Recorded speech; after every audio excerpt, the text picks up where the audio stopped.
قافلہ سمود کا اصل مقصد دنیا تک پیغام پہنچانا تھا، جو مکمل طور پر کامیاب رہا۔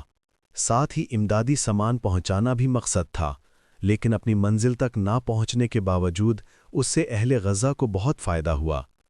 اس دوران اسرائیل کی تمام توجہ قافلے کی نگرانی اور اس پر قابو پانے کی تیاریوں پر لگی رہی، جس کے نتیجے میں کچھ دنوں کے لیے غزہ کے ساحلی پانی نسبتاً آزاد ہو گئے۔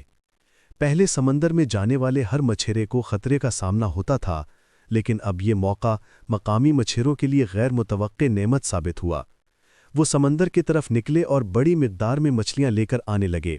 اس کے نتیجے میں بھوک سے پریشان گھروں میں کچھ دیر کے لیے سکون آیا، بچوں کے چہروں پر خوشی لوٹ آئی اور بازار میں تازہ مچھلی دستیاب ہو گئی۔